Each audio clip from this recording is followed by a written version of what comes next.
I define grief as the energy that's created in your body on account of loss. And so for some people, that might feel like panic.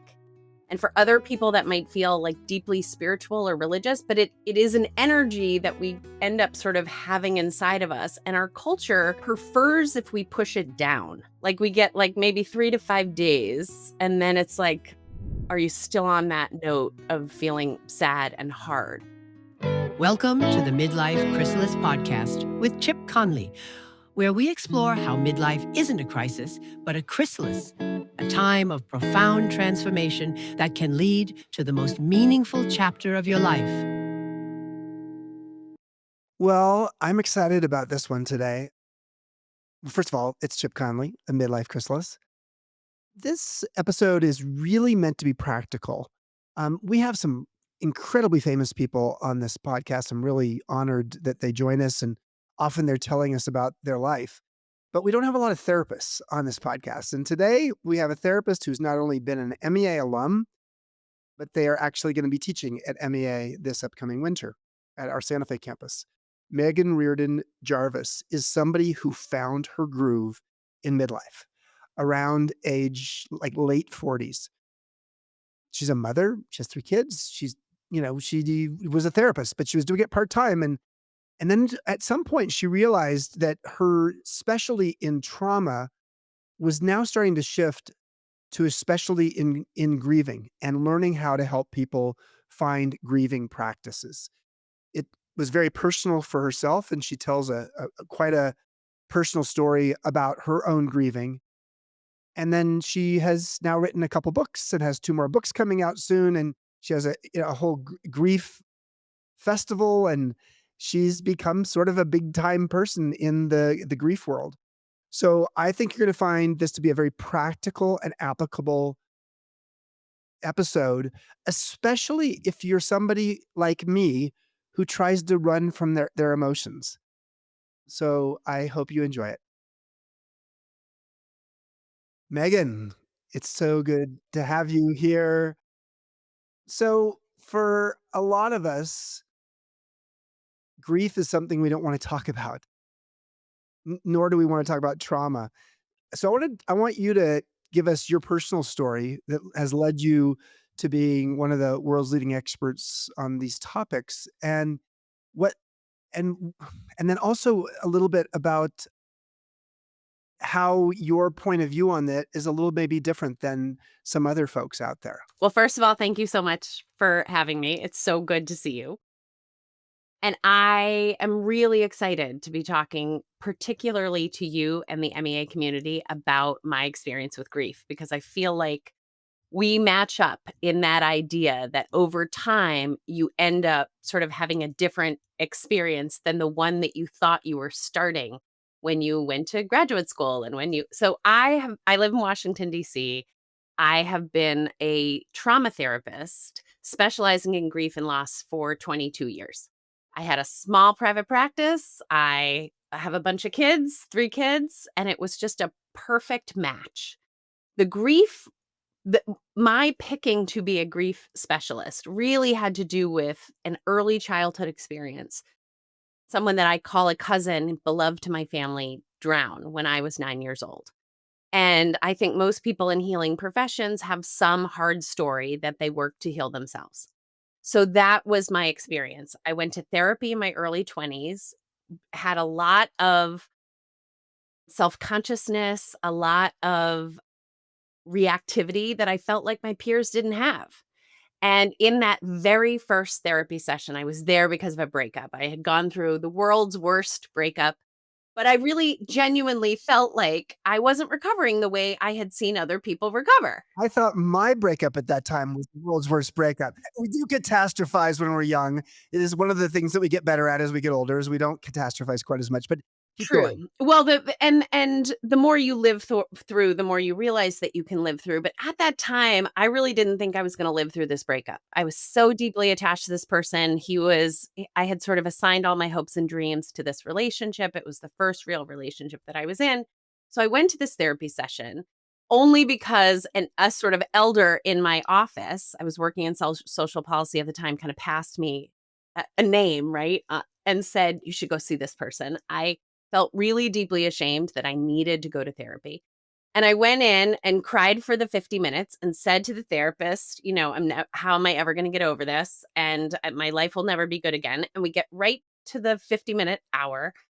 And she says, just out of curiosity, did anything bad ever happen in your childhood? And I am crushed. Chip, I'm crushed because I'm like, oh, this woman was not paying attention. This is not about blaming my family or my siblings. This is about a breakup. And so I said, no. I said, no, nothing. I had a really wonderful childhood, 5 brothers and sisters, loving family. And I left and I was like, damn, I'm going to have to find somebody else or maybe therapy doesn't work. And by the time I'd gotten back to my house, this person was in Georgetown. I got back to my house in Capitol Hill and I was like, well, actually, you know what? When I was 9, Chris drowned and we were all there at the beach and, my mom had PTSD and we never talked about it again. I had literally tucked it away so tightly that I didn't think it had any impact. And so then I was deeply curious, like, oh, maybe this lady is actually super smart and intuitive. Right? So I go back and I'm like, "Hey, so I lied. I didn't mean to lie, but no one's ever asked me this before, and I've literally never spoken about it since I was a child. This is a thing that happened." And she was just this very effusive and easygoing woman, and she said, "Yeah, no, I knew. I knew something had happened." And then she sort of unfolded the trauma story for me and said early childhood loss has been sort of a North Star in the way in which you've experienced the rest of the world. So fast forward, I went to social work school, I became a therapist, I trained in everything I could get my hands on. And because grief is something we avoid, there are not a lot of grief training. So instead I took trauma trainings because the loss of someone is a trauma. How would you define the difference between trauma and grief? A trauma is an event or a series of events that is negative, and some therapists would say overwhelming to your central nervous system. So, your brain, your spinal cord, and a lot of people don't know your optic nerve is part of your brain. So, it overwhelms you. It's too much information. And so, that could be you thought you were going to die. It could just be you got deeply confused and felt really afraid. But a trauma is a bad event. COVID was a trauma. The importance of this, though, is that not all traumas leave people traumatized. COVID, for some people, no question, it was a trauma. But for some people, that was the best, they were living their Oprah best life in COVID. So, really, traumatized is the part that's the most significant, which is traumatized is what is the meaning your system makes of the bad event. What do you think your meaning was from that 9-year-old event? Was it to not talk about the things that were most troubling in one's life and to just stuff it? I mean, what does a traumatized person tend to do? Without particularly with childhood trauma, which again can be like a single event or it can be a long-term series it could be everything from my dad never hugged me and I needed to be hugged or, the terrible things that can happen to kids in their life. What happens is you begin to live your life with that meaning as though it is a truth. So for me, the thing I knew at 9 was adults didn't keep kids safe. After my parents died, I went through all of their things and sorted through their house, which was really horrible and also a deep honor. And one of the things I found was my mother had kept my report cards from I was going into 4th grade. And the report cards said things like, "Meghan is a bright but angry child." And I remember, and I write about this in my memoir, End of the Hour, I remember reading this book called The Red Fern Grows, which is ostensibly about children, but it's also about dogs. And one of the dogs dies a kind of violent death in the book. And the kids came in, these little, 9 and 10-year-olds were like, "Oh my God, the dog and the axe and the terrible thing." And I remember sitting there being like, the equivalent of like a high school stoner, like with my feet on the desk, like, "Oh, dogs, like dogs don't even matter. Like adults can't even keep kids safe." And I just remember feeling and this is a hallmark of trauma, feeling very different than every other kid that was there. Feeling very separate from what looked like the rest of my cohort. And also just having really intense feelings and not really understanding why. And because it had happened in a community that my parents ultimately lived there, but at that time we were just summer. We were just people who went there in the summer. When I pivoted to go back to school, nobody knew anything about this. They weren't part of the community that was impacted. And so it was alternately the most significant and terrible thing that had ever happened to my whole family and my whole town, and also not significant enough to even mention to my teachers or the school. And I don't blame my parents, by the way. I mean, they were much younger when this happened to my family than I am now. They navigated it in that way that you did in the 80s, which is like, don't talk to, kids about hard things. That makes it worse.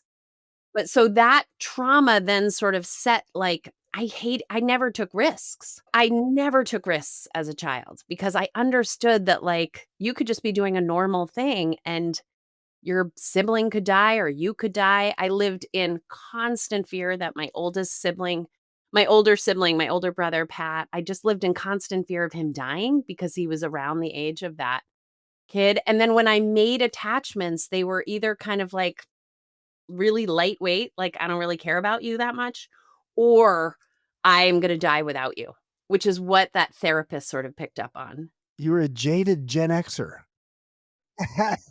I mean, but not because you're a Gen Xer, but because I mean, I can hear it. I can hear, man, you must have been, yeah, that must have been hard to.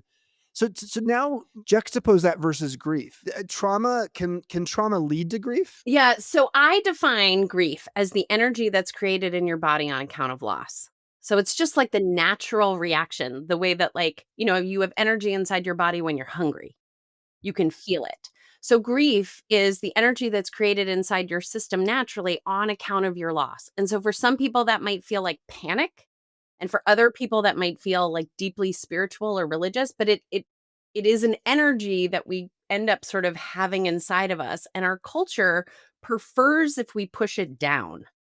Like we get like maybe 3 to 5 days and then it's like, are you still on that note of feeling sad and hard? Get over it. Yeah, so the Get over trauma it. the trauma is the event, traumatized is the meaning, and grief is the energetic, the noun that's inside your body, and grieving is the verb of moving that energy through your system, and grieving is the thing that most people don't know how to do. So I stood in front of this big audience of therapists last March and just said, "Can anyone tell me what grieving is aside from crying?" And these are therapists, and it was like 90 seconds of crickets before somebody said like, "Well, also it can show up as anger." And I was like, "Yeah, it can." And we kind of got the ball rolling. But the reality is we think of grief as something we're trying to avoid. Like if you've experienced loss, it kind of makes you a loser. And we just don't make room for it. If you're enjoying the conversations we've been having on the Midlife Chrysalis, I have a valuable offer for you to consider. My book, Learning to Love Midlife 12 Reasons Why Life Gets Better with Age, is a national bestseller. And right now, you can get a copy for just the cost of shipping. It offers stories, research, and practices to help you move from a midlife crisis to a midlife catalyst and see this stage of life not as a decline, but an opportunity to flourish. Claim your copy today at meawisdom.com/midlife book. This is a tough episode for me because I am somebody who likes to outrun my emotions. And actually, to be quite honest, in the last few days, I've been in sort of a sad place for Yeah. some reasons that I may not go into. But I think the fear I have is if I really surrender to grief, I will go down that well and I don't know where it's gonna take me. And I lost 5 male friends to suicide between 2008 and 2010, and I had some suicide ideations, like, I do not wanna grieve because it's dangerous. And yet the other side of it is if I don't grieve, I store it in my body and it becomes cancer. Guess what? Chip has cancer. So, I'm not saying that's the only reason I have cancer, but it is certainly, your body keeps score as has been said. So tell me a little bit more about what you've learned about grief over the past few years as you moved from trauma, because that was your specialty before. Yeah. Is that right? Yes. And you've written books about trauma. Yeah. How many books have you written? So I have 2 published and 2 more that will be coming out. One is a novel, which is just crazy, because 'cause I've written a memoir and I've written a clinical book, Can Anyone Tell Me? And what I would say is they're both at the intersection of trauma. So when I wrote about my memoir is really about my personal experience with PTSD after my mother died. So my dad died in 2017 and he had cancer. That diagnosis, it was sort of like from, the day of his diagnosis to his death was about a year and a week, which is exactly what the doctors told us to expect. And I had What kind of cancer? it was small cell cancer, not it didn't have a specific origin, but so it's like lung cancer. And it's a death sentence when you discover small cell cancer, and they have a sense of the trajectory and it's pretty set. So my dad was one of those people who was able to sort of, participate in his own death. And I really chose to be in it with him. And his death was very sad and very hard, and I did some therapy around it, and I was able to sort of I was on a horse, I went down the path, I stayed on my horse, but it was a difficult ride. And I still navigate, my dad's death. I still miss him when I see things that he would have loved, or books or TV shows. I wish I could call him, but it didn't traumatize me. When my mom died 2 years later, I was on vacation with her. She'd had an illness that we all sort of were calling a stomach bug. She went to sleep and she didn't wake up. And I was with her in her house. And I wanna tell the audience this because I think it's important. My mother had seen all 6 of her kids in that week, which is extraordinary. We live all over the place. She had visited her brother, which she only sees once a year, the day before she died. She drove to her friend who was a Monsignor to get a blessing. She was deeply religious. She died with her rosary in her hand, wearing her favorite pajamas in her bed, and it was my She husband. knew. Yeah. She knew. I don't know if she knew. I mean, she may have known. I don't know if she knew. The reason I tell that story is her death was not traumatizing. Her death wasn't the trauma. Her death was beautiful. What it did to me was what was traumatizing. I was not aware how oriented my life was to checking in with her. It had gotten much worse, or I had relapsed as they described it, because when my mom experienced the death of that teenager, she felt incredibly guilty because she had been on the beach that day. I didn't feel guilty really as a 9-year-old, but my mom did. No, And of she had course. flashbacks, and there was no real treatment. EMDR hadn't been invented yet. And I did a lot of trying to sort of backstop for her as a 9-year-old. I did a lot of cleaning and organizing and listening to make sure she made it to bed. I did the same thing after my dad died, and I didn't even notice that I did it. I was checking in, I was making sure she had what she needed when her refrigerator broke. I was trying to manage that system from DC, even though she was on Cape Cod. And when she died, I, one, felt the very first thing that happened. So I was driving to pick up my godson. I had this sensation of water breaking. I it was so viscerally that I looked down to expecting to see wet, and when Yeah, I I wet looked, myself. it was Yeah. it was unlike any other experience I've ever had in my life, and when I looked up, I saw the words, "She died." So I knew my mother had died before I knew she was dead. I called my husband, he was back at our house, and I said, "Have you seen my mom today?" And he said, "No." And I was like, "I think she died." And so I had this sort of knowing, and then when he told me, I immediately the very first thought I had was, "It's your fault, Megan, that she died. You should have done something different," which is really standard for grievers. We have these, "If only I, why didn't I wish I should have." Ruminations that can occur, and they really when they occur and they don't go away and they don't lessen and they really are an indication that you are unwell. It becomes sort of like an OCD thought. So I had this meta of knowing that this was bad, that this was happening to me because that's what I treat people for. And knowing that it was getting more and more intense and sort of seeing the writing on the wall, like my central nervous system is not lessening in its intensity,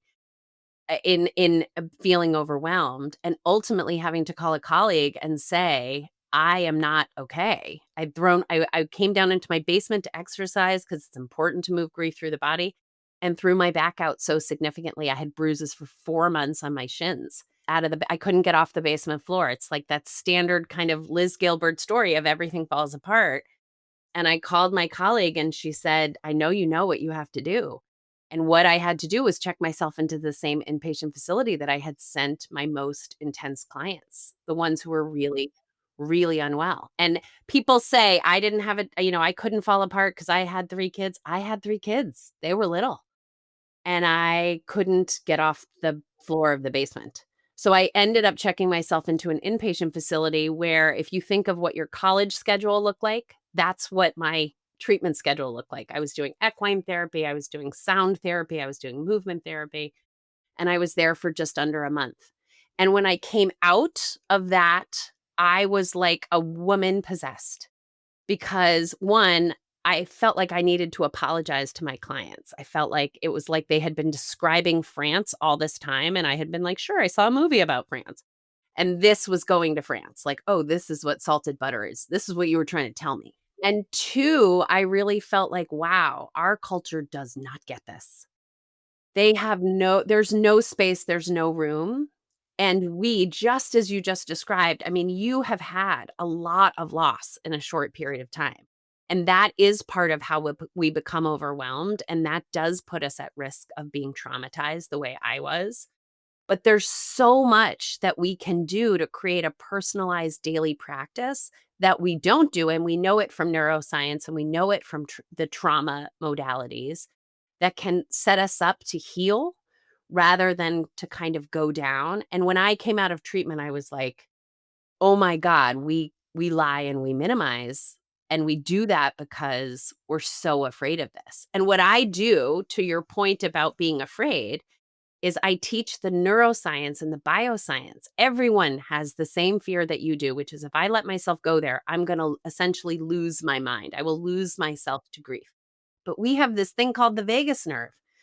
And the vagus nerve is a superhighway that sends messages. And just to be clear, this is not about having nerve in Las Vegas. No. The Vegas nerve is spelled US, VAGUS, you're correct. and explain what the vagus nerve Yeah, so does. the vagus nerve is it is the superhighway that essentially is the mind-body connection. It's part of our parasympathetic nervous system. We have two an activation system and a calming system inside our brain that likes homeostasis. So they kind of like turn the hot water on and then the cold water on to get tepid.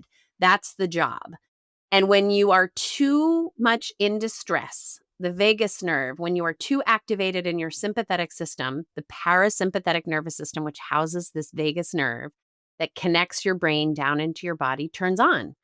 And it will, when you're crying too hard, do exactly what it does for infants when it develops at 4 months old. It will send you to sleep. So when we let babies cry it out at 4 months, it's because that's when the vagus nerve fully forms, and it allows us to activate this sense of exhaustion and cooling down and calming down. So we have about 11 to 13 minutes of real distress inside our system before the vagus nerve says, "That's enough. That's too energetically exhausting. We're gonna let you rest now." And then you fall asleep, generally speaking. There are people for whom they become psychotic and they get unwell, but the general population has a vagus nerve that takes some care with it. So this is sort of like if you're driving on a mountain road at night and it's scary, the vagus nerve are the guardrails that make sure that you don't drive off the road. Yes, and what's so important, and I think has been missing in some ways from the grief conversation, is talking to people about what a full body experience is. I've had many people say grief is too personal, you can't teach it. But if you go at it almost from a human biology perspective, the way that you would teach a class, a sixth grade class on health, there's plenty that we can teach you about the 12 systems that are in your body and how they're impacted by quote unquote stress. There's a lot that's been studied about stress, but when you actually say to somebody, "What is the stress?"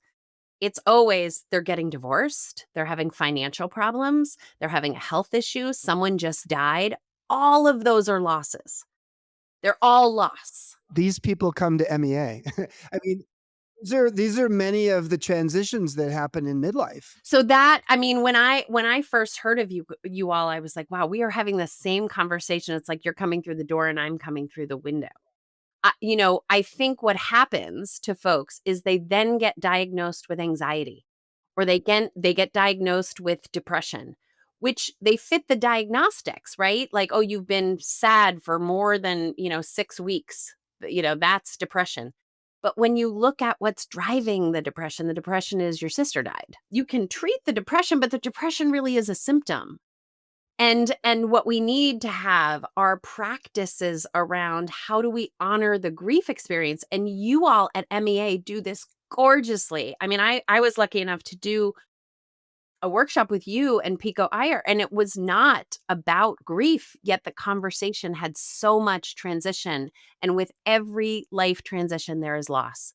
Every single transition we go through, we're moving towards something, but we're also moving away from something.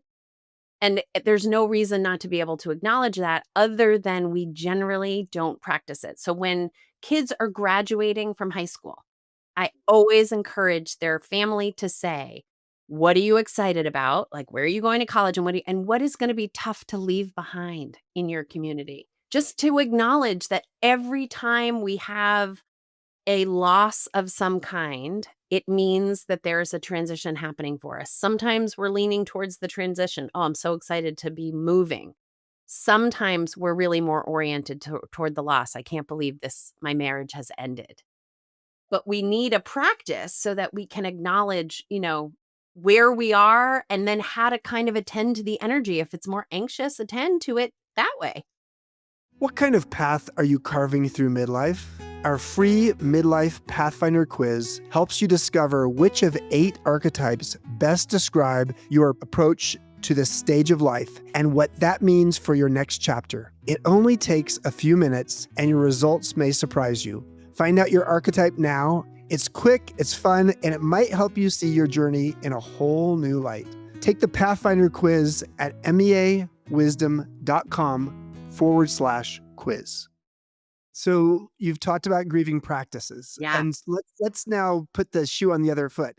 You're now a 23-year-old comes in to meet with you, just like you did all those years ago, and you can identify pretty quickly that there's something behind the fact that they feel listless or angry. What are the kinds of practices as a therapist that you can help a client with when they have unresolved grief? When someone comes in, I think one of the first things that I am holding is what is the story that they tell themselves about what has happened to them.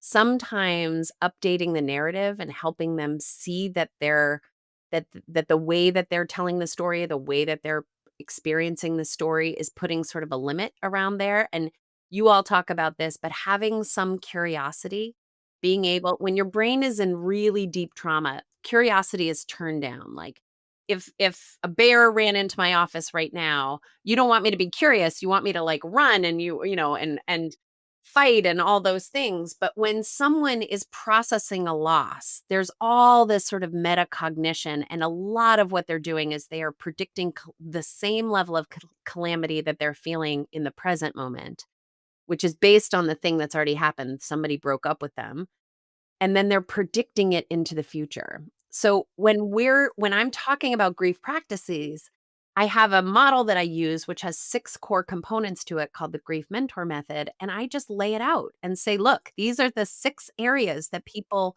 normally have to kind of focus on. Let's pick one." Will you be just a quick note, will you be actually going through those, Yeah, in the workshop you're leading? So just so everybody knows, Megan will be leading a workshop, February 1st through the 5th, called Moving Through Loss, from Grief to Grounded Renewal at our Santa Fe campus. You're welcome if you want to go through them really briefly sure. now, but obviously, if anybody's going through grief, first of all, if anybody's going through like severe grief, please dial 911 if you have any kind of suicide ideation. But let's go through this for a moment because it sounds like this methodology you have is part of the practice. So what happened for me is when I came out of treatment, I had this, like, my hair was on fire. I was like, "Oh my god, I have been as a very well-trained trauma therapist." Trauma therapy really is first about stabilizing symptoms. People need to get back to work. They can't be having nightmares. They can't be having panic attacks. They can't be collapsing. They have a life they have to lead. So, really, we're stabilizing the trauma, and then we're getting into the nugget of the story, which for most people, they have already lived through. You were mugged, but you've already survived. With grief is more complicated because grief, Mary Frances O'Connor, who's a grief researcher, says it's akin to going to bed and coming down in the morning and somebody rearranged all the furniture in your house. And you're gonna stumble around kind of in the dark for a while, trying to figure out how to be in your own home. And so grief is everything about what you're doing moving forward is touched. And so it's not just about you need to be able to regulate your panic when you're driving. It's at any point during the day, you may feel a deep pain because your brother died. And how are you gonna navigate that in the moment? What's the meaning you're gonna make of it going forward? How are you gonna connect to others? One of the things that happens for grievers is, like I said about that breakup that I was going through, grievers feel really, really isolated. They don't just feel alone. Alone is you're not with people. Isolated is you're cut off from people. Everybody else has a normal life and you're not in one. And so when we're doing a grief practice, really, I built it because every griever I've ever met walks through my door 7 days later because that's what insurance will cover. I see you today and then I get to see you 7 days from now.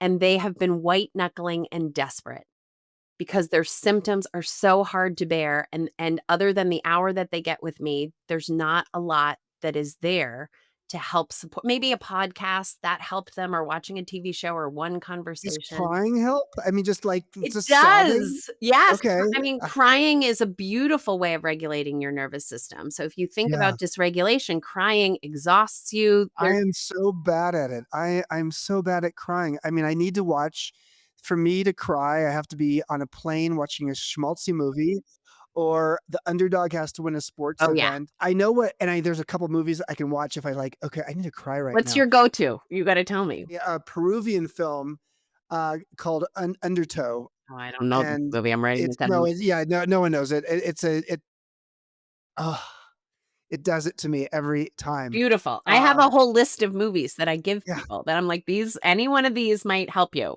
Yeah, Okay, so let's I yeah. mean, quick serious. What as an aside, what's on the list? I don't have it in front of me, but there are some standard movies. So and these will be a little bit older because 'cause I'm 51, but Terms of Endearment is always on people's lists. Field of Dreams is always on people's list. Old Yeller, Marley and Me. So anytime a dog dies, that gets people. There's a movie with Casey Affleck where, what is it called? It's based on a book, but it came up a lot. His children die in the movie.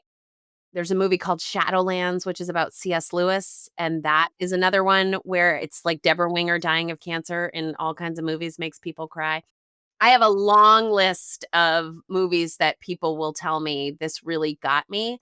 I love the internet, though, because the internet also offers us, like, military reunions. That's a big one for people. Watching family be reunited will get people going, and, like, you don't have to watch 2 hours of a movie. Like, in one split second, you can see a child being surprised by their dad in uniform in a school, and that will really help people get into their feelings, as the kids say. Alright, back to the 6 pieces of methodology. So when I came out of treatment, I was really digging, I mean, all day long, and I was still sort of stabilizing my own mental health. I was really thinking about, like, how do we create a framework so that people can, when they leave my office, feel like they have some plan of how to live through the week. And I have this big whiteboard in my office that I started writing down 22 years ago. Anytime somebody said this sort of helped my grief, I started writing it down. Like, okay, I did it with a permanent pen the very first time. So I kept doing it. And it's just covered in all the things. I exercising, hiking. I mean, there's a lot on there, like drinking. It's not all good for you. Knitting, all the ing words that people use to support themselves in their grief. And then I looked at it and was like, what if we kind of categorize this? So the first piece is that you really have to be able to find your grief inside your body. I work with a lot of CEOs, Chip, and when I am doing an assessment of them, I throw this one question in there, which is, do you go to the bathroom when you need to go to the bathroom? And there's always like an eyebrow raised and like a little smile. And then these very high performing people who wake up at 4 and run half marathons will say like, "No, I can go all day without going to the bathroom." They say that to me with pride, but what they don't know is the reason I'm asking is because they're letting me know how disassociated they are from their body, right? How disconnected they are. And then I know, like, okay, we're not going to be able to find the energy of the grief right away. We're going to have to slow everything down.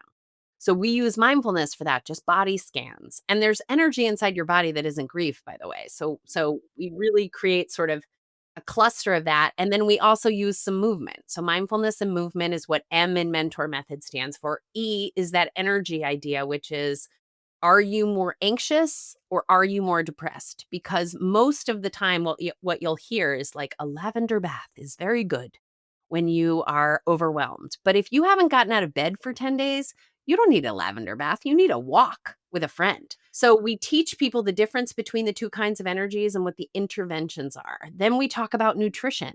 What do you put inside your body? Because our Is this is that the third one or is that the second that's one? N. N is nutrition and what nourishes you. So, nourishment can be your spiritual practice. For many people, we have to talk about spirituality and grief because it can take a hit or people can go looking for it. But how you organize your understanding of what happens after you die has to be a conversation. And lots of therapists are not comfortable talking about God or spirituality or religion. You got to get comfortable because it's part of the conversation. And then what do you eat? Okay. I'm trying to get the you got mindfulness, energy, nutrition. And nourishment has 2 pieces to it. It's sort of what art, what music, what national parks, what is it that sustains you, that allows you to feel like something is holding you up? And for some people, that might even be philanthropy. So we talk about that as nourishment, and we talk very basically about macronutrients because the mind body component, people are not aware that if they only eat the lasagna and the banana bread that people bring them when they're grieving the death of a loved one, they are not going to have the macronutrients they need to do the sort of neurotransmitter and hormone development to create things like, dopamine that allow you to feel joy, or serotonin, which allow you to kind of feel calm. So we talk about nutrition, not heavily, but sort of in a basic way. And then T is that part, the translation. What is the story you're telling yourself? And this part is so important because every single person I work with has a narrative about what they have been through or what they're going through. And I see many people who their loss is happening in real time. Their mother has dementia, their dad is dying of cancer, they're caring for, their marriage is ending. So it's not in the past. But when we have an event that is happening in real time or in the past, our bodies are reacting to that sense of threat and that pain. And when you say, "And how do you think you'll feel on Monday?" The people say, "Bad. I think I'm going to feel bad on Monday also." And so, what can happen if you tell your story in a certain way is you begin to predict kind of no good in the future.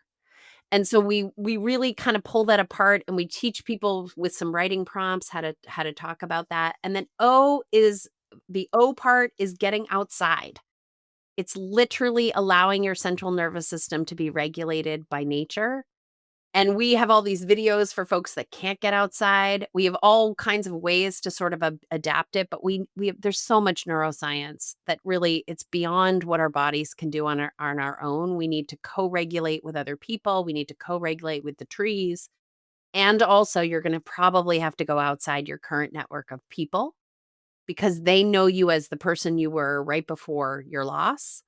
And your people are good people, but they don't all make it to the other side with you. People lose friends in the grief process, the same way you lose friends when change jobs or graduate. And then R is rituals and rest. Rituals where everybody wants to start. Everybody wants to start with, I made meaning from this terrible event by creating a charity or a GoFundMe, or I wrote this book, or we want to, or this is how I honor my son with this legacy. And some people are able to start that right in the beginning. Many people need some time to let their loss marinate before they're able to figure it out.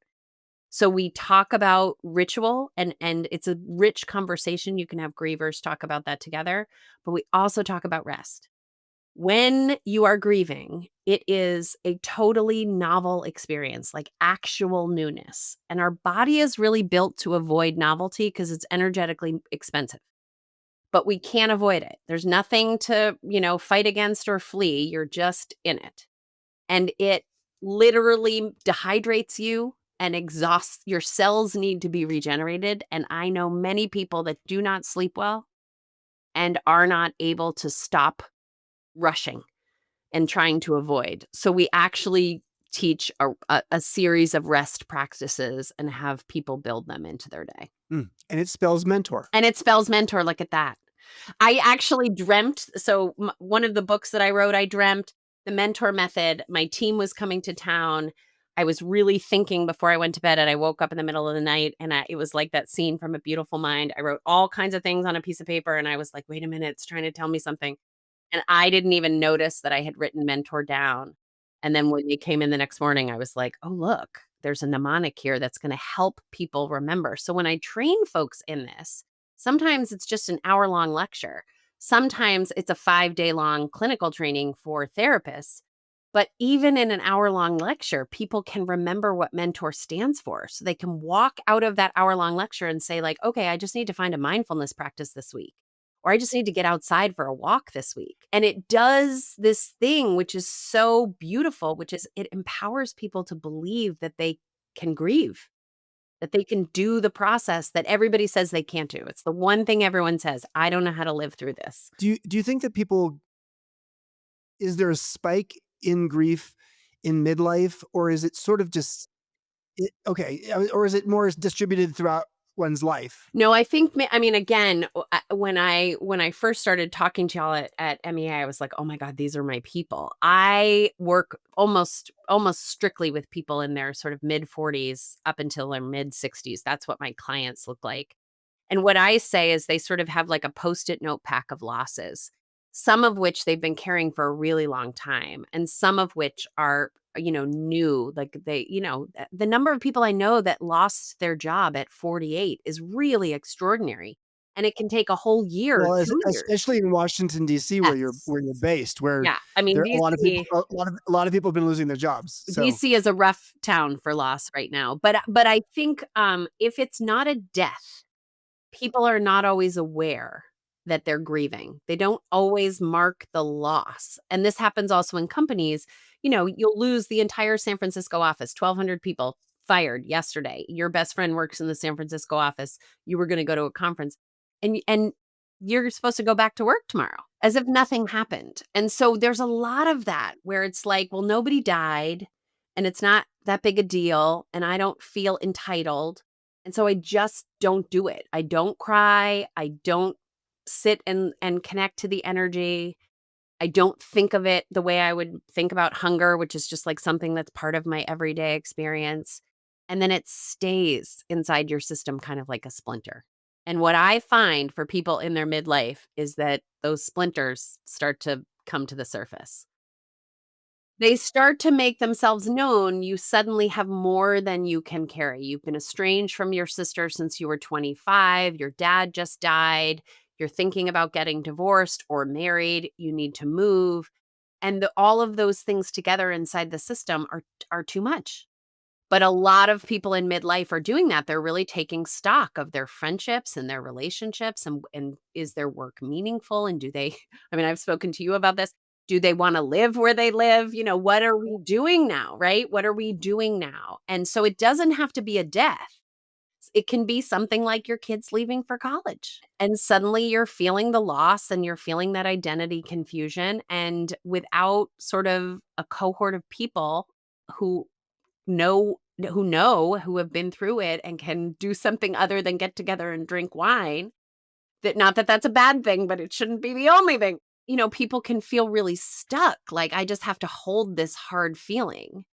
And there is science that tells us when we hold those hard feelings, things like throwing your back out happen or IBS happens or, down the line, autoimmune disorders happen. what are the 3 most frequent ways that you see unprocessed grief show up in a potential client? That's a great question. So the questions I ask people are, how's your sleep? I think sleep is one of the biggest keys. Overreactivity. So do you get mad? Do you feel hurt? Do you feel separate? Overreactivity. Can't we blame that on being Irish American? Absolutely. I mean, look, most of us are blaming it on something and not aware that it is, our central nervous system is kind of ringing a little bit like a bell. And so things hurt. And a lot of us will have a metacognition about it. We'll be like, God, I shouldn't be this upset about this, but I am. That happens. So their sleep and then their sense of overreactivity are sort of like the 2 key. And then I always ask, there's 12 systems in the body and I do a quick scan. How are your skin and your nails and your hair? Your integumentary system is a system. And people will say, it's weird. I think my hair might be falling out. It's like, oh, okay. How's your digestive tract? Oh, Megan, it's funny that you asked that. Like, oh, I put on a few pounds. And there is this other, women in their 50s are also going through menopause. So there is also this hormonal component, but there's the symptoms of grief are identical to the symptoms of menopause, except in menopause you have hot flashes. So on the other side of grief, processing the grief can mean both improvement in all kinds of things in your body and your emotions and maybe even joy. Because it feels like one of the things that there's so many things in life where if you're not willing to experience the negative side, you're not gonna be able to experience the positive side. And do you see that as part of the upside of processing the grief is actually people feeling an unbridled joy that they haven't felt in decades? Yeah, although I would never ever tell someone that, right? Like they're in my office and they're brokenhearted and they're never gonna, what they say to me is, I'm never gonna get remarried. I'm not gonna try to work in this sector again. I'm never gonna have a good high holiday again. And what I say is, I utterly believe you. I believe that you will not. And also, there is a really strong part of me that feels like you will. And then I just wanna offer that to you like a little piece of hope because I've been doing this a long time. I have my own personal experience. So your truth is real. It's never gonna happen, and there's a future out there where it's totally possible. So I never say to people like, "Oh, but it will be so beautiful when you process your grief," but I will tell them part of what my team has is we we host this book festival in LA called the Grieftastic Book Festival and Brunch. It's on November 21st this year. Yeah, it's my necklace. It's my necklace, Grieftastic. And what we collect there are grief experts, but also people who have lived through untenable loss.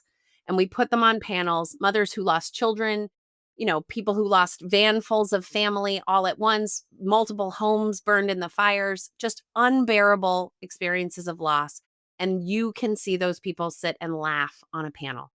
They will tell you that they experienced joy at their child's wedding. They will tell you that they knew they would never get remarried while they're introducing you to their new husband. And that kind of hope is really critical because we can't see our way forward. Our brain is compromised, our body is compromised, and there's a part of us that doesn't even want to try because it's too much to lose.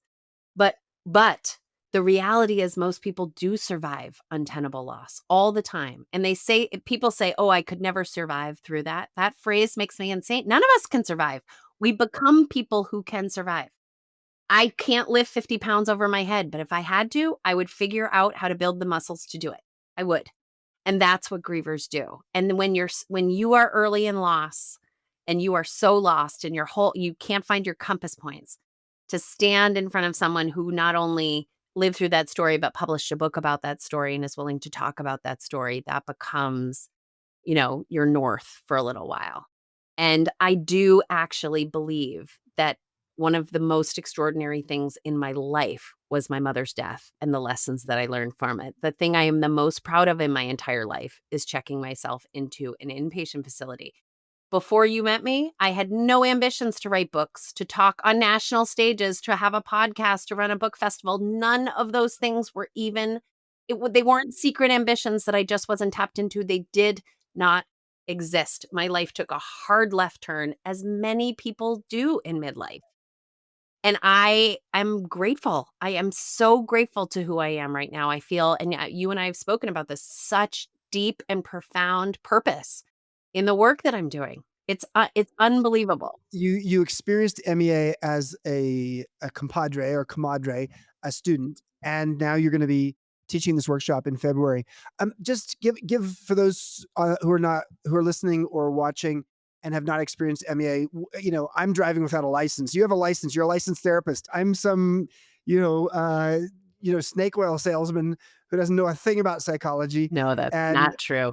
but knew because I lost friends to suicide in midlife, and knew because I went through my dark night of the ego in midlife, and knew because antidepressant use is at its peak in midlife, that there needed to be a program. But just tell a little bit about your impression of MEA and a little bit about what you'll be doing in the workshop. I think there's several things that are extraordinary. I really do think that MEA has your spirit infused in it, which is that we are lifelong learners and that learning isn't always pretty and easy and that we actually need to do that in communities. So I think primarily the thing that is the biggest, most immediate relief, other than the fact that the campuses are so beautiful.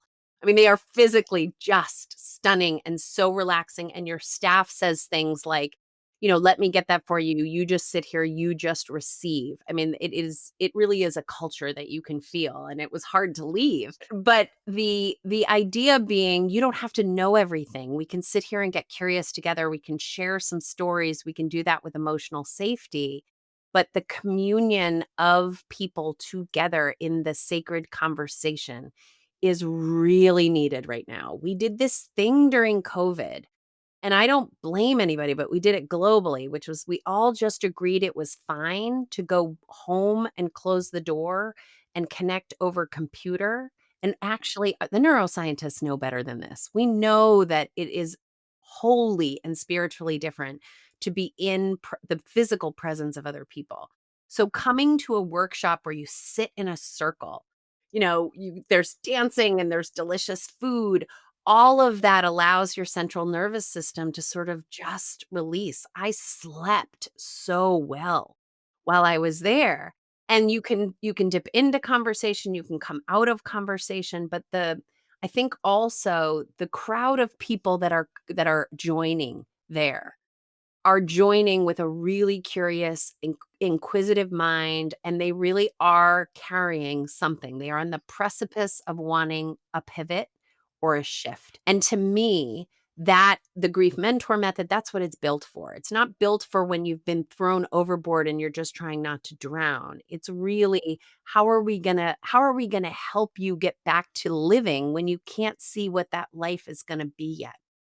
And it's small increments. So to me, the thing that is the strongest is the community of people that you have built. And I have been to lots of treatment centers and yoga retreat centers, and I really think MEA appeals to a group of people that intend on getting something out of that weekend that series of 4 or 5 days that they can take with them, that they're gonna hang their hat on as a hook and check in on every day. The other thing is you guys have this alumni community. We had our alumni call today, Yes, and you did. I'm a new alum, but there were people in my cohort who, they went on extra vacations and they get together once a year with their MEA community. It's extraordinary. Yes, yes, yes. And we have 56 regional chapters around the world, and so there's these opportunities to connect with the chapter. Last question. Last question is this: if you could have a wisdom bumper sticker that actually has your wisdom fingerprints on it, based upon maybe an origin story, and that wisdom bumper sticker is a piece of advice or wisdom you would want the world to know, what would that be? I think about this a lot because I do my own Instagram, right? And so it's like, what's the world's best bumper sticker? But really, I am in this moment right now, which is it's okay not to know. Yeah, that's wisdom. Yeah, it's really okay not to know. And if you don't know now, that doesn't mean you're not going to know. It just means that's where you are. The cloud, you're in the river and you're floating, but the clouds have come, and so it feels it's okay not to know.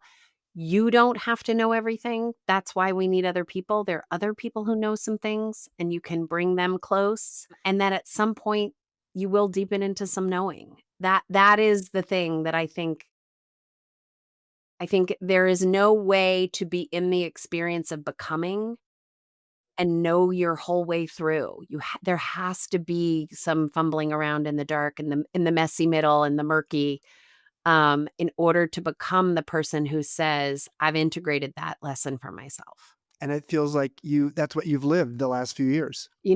I'm serious. If you had met me 5 years ago and said, like, "Megan, you're gonna be on Chip's podcast. You're gonna be talking about these books. You're gonna be talking about" I would have said, like, there must be another Megan in the room. But I do think our truths are things that we live our way into. It's that Rilke quote, right? To be, you know, unafraid of the things that are dark in your heart. I'm not getting the line right, but that idea that we live our lives into the answers. I think the structure at MEA is something that provides people with a handrail that they really need, and I mean, honestly, I've said this to you before, it's such a generosity of your own hard experiences that what you have built for other people to benefit from, and to me, I think that's what all of us want, is for our hard thing to have more meaning than just being hard. Yeah. Thank you, Megan. Thank you, Chip, it was so good to see you. I I appreciate the fact that on this podcast, we can have experts come in and give very practical advice. One of the things I loved, of my 3 things I loved on this particular episode was the I talk about the vagus nerve. Google it. And, I when I had my flatline experience, years ago, initially they thought it was a vasovagal reaction, which means you literally can your heart when you're in a state of distress, your whole system can shut down.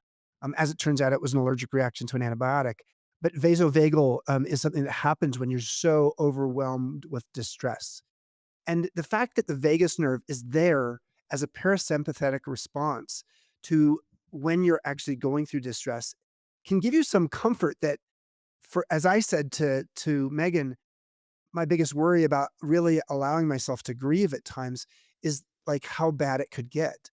And so the vagus nerve is meant to be this guardrails, on a mountain road that helps you to know that if you really get that distressed, your body actually knows how to actually modulate and regulate that distress. Secondly, I'm just gonna like do a shout out for Carrie Cardinale, who is our chief content officer. She's the one who coined the term TQ, transitional intelligence or transitional quotient. One of the things that I think that Megan alluded to, but we didn't really get into it, was this idea that there are these 3 stages of any transition. We can grief you don't have to have a huge loss to have a sense of grief. You can be in the midst of a transition, and those 3 stages are the ending of something, the messy middle, and the beginning of something. You can actually read about this at the bottom footer of the MEA website, meawisdom.com. There is actually a free resource called The Anatomy of a Transition. So understanding that when you're going through a transition, you need to actually look for rituals to for the ending of something. And the second stage is messy middle. The third stage is being the beginning of something. And there's other things you can do during those stages.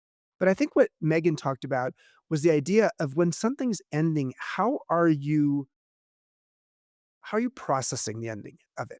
And in our case at MEA, we try to help people to understand how do you ritualize it, either by yourself or collectively. So I would just say for those who wanna understand transitions a little bit more and understand how do you end something and do it in a way that can feel comfortable to you, check out The Anatomy of a Transition on the MEA website.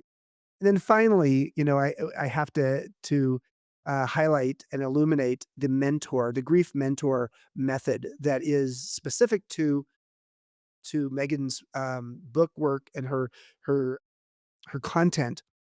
There were 6 stages. Mindfulness is the first piece. The part I liked there was not just being mindful, but actually looking for the grief in your body because it can be actually stored there. Sometimes breath work can be really helpful for this.